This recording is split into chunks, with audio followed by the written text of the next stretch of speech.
انسان بحیثیت مخلوق ظاہری اعتبار سے اگر دیکھیں تو ہم سب سمجھتے ہیں وہ کیا ہے، ہم جانتے بھی ہیں اس کی 2 آنکھیں ہیں، 2 کان ہیں، 2 ہاتھ ہیں، پیٹ ہے، 2 لاتیں ہیں۔ مگر جہاں اس کی ذہن کی بات آتی ہے، جہاں اس کے دل کی بات آتی ہے، جذبات کی بات آتی ہے، نظریات کی بات آتی ہے، اس کے دل سے گزرنے والے افکار، خیالات اور اس کی سوچ کی بات آتی ہے، اس کی بہت سی کمپلیکسٹیز ہیں، بہت پیچیدگیاں بھی ہیں۔ اس لیے انسان کو سمجھنے کے لیے خالق کے بتائے ہوئے طریقہ کار کے علاوہ دنیا میں اور کوئی طریقہ کار نہیں ہے کہ انسان جان سکے کہ وہ کیا چاہتا ہے، وہ کون ہے، اس کا مقصد کیا ہے، وہ اس دنیا میں کیوں بھیجا گیا ہے، اور اس زندگی میں اس کے ساتھ گزرتے ہوئے جو بھی حالات پیش آ رہے ہیں اس کے پیچھے ما فوق الفطرت اور ما تحت الفطرت اسباب کون کون سے ہیں۔ جہاں انسان کو سمجھنے کی بات آتی ہے وہاں انسان کے علم کے حوالے سے یہ بات جاننا بہت ضروری ہے کہ علم انسان کی نیت بنتا ہے اور نیت انسان کی عمل کی شکل اختیار کرتا ہے۔ عمل سے پہلے وہ قصد اور عزم کی وادیوں میں جاتا ہے اور پھر وہاں سے عمل پروڈیوس کرتا ہے، پھر اس عمل کے بعد انسان کو نتائج ملتے ہیں، پھر نتائج کا وہ محاسبہ کرتا ہے، پھر محاسبے کے بعد پھر علم بناتا ہے، اور پھر اس علم کے بعد وہ نیت بنتی ہے، نیت پھر ارادہ بنتا ہے، ارادہ قصد، قصد عزم، عزم پھر عمل، اور عمل پھر نتائج، اور نتائج پھر محاسبہ۔ انسان کے اس پروسیس کے اندر جہاں سے اس کو علم آتا ہے جو خارج میں سے ہے، اور جہاں پہ اس کا علم پروسیس ہوتا ہے، اینالائز ہوتا ہے، ریزن ہوتا ہے، ریشنلائز ہوتا ہے، وہ اس کا دل ہے، اس کا قلب ہے۔ اور آپ صلی اللہ علیہ وسلم بھی فرماتے تھے الا وحی القلب، دل کا خیال رکھنا۔ اس پروسیس کے اندر جو سب سے مشکل اور جو سب سے زیادہ ضروری اور اہم سلسلہ ہے وہ ہے غور و فکر، تفکر، تدبر، تذکر، علم کو راسخ کرنا۔ علم اگر دل کی وادیوں سے آیا اور گزر گیا، دیکھنے، سننے، محسوس کرنے سے، اپنی حس سے، اور اس نے گھر نہیں کیا دل کے اندر صحیح طریقے سے، اور اس نے انسان کے جذبات، اس کی محبت، اس کی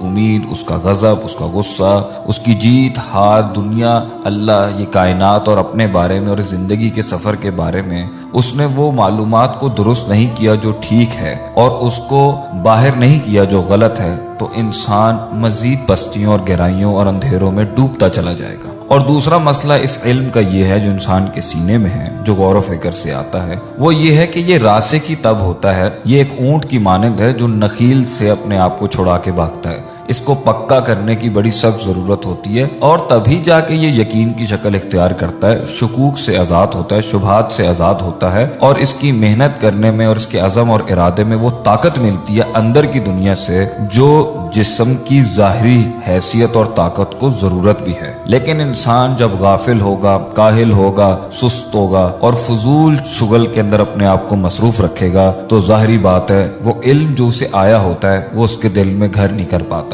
اس لیے تو آج ہم یہ شکایت بھی کرتے ہیں کہ ہمیں سمجھ نہیں آتی باتیں، ہمیں دین سمجھ نہیں آتا، ہمیں یہ مقصد سمجھ میں نہیں آتا، ہمیں یہ جزا سزا کا سلسلہ سمجھ نہیں آتا، ہمیں اللہ کی باتیں شاید سمجھ نہیں آتی، نعوذ باللہ من ذالک، ہمیں سمجھ میں نہیں آتا، لیکن ظاہر بہت سمجھ میں آتا ہے۔ قرآن میں اللہ فرماتا ہے یعلمون ظاہرا من الحیات الدنیا، کہ ظاہر تو لوگوں کا بہت سمجھ میں آتا ہے کیونکہ اس کے اوپر تو دل کی ساری محبتیں، امیدیں، خوف اور جذبات اور پورا پریشر لگا ہوا ہوتا ہے اس دنیا کو سمجھنے میں۔ وہم عن الآخرۃ ہم غافلون، مگر جو ان پوری دنیا کے پیچھے باطن میں چھپی حقیقت ہے اور اس کائنات کے بعد جو آخرت ہے، جو اندر چھپی ہوئی چیزیں ہیں، جو اجتہاد کر کے آتی ہیں، غور و فکر کر کے آتی ہیں، اس میں انسان سستی اور کاہل ہے اور جلدی اپنی سوچ کو سرسری چیزوں پر لے جاتا ہے جو سرسری نفع دیتی ہیں۔ اس لیے انسان ان کے بارے میں تو بڑا پختہ ہے جو اسے دکھتی ہیں، سامنے محسوس ہوتی ہیں، مگر وہ جو غیب ہیں، الذین یؤمنون بالغیب کے مصداق میں آتی ہیں، اس سے غافل بھی ہے، اور نہ اس کے حوالے سے اس کے دل کے اندر وہ پختگی اور وہ اچھے خیالات بھی نہیں آتے۔ تو آج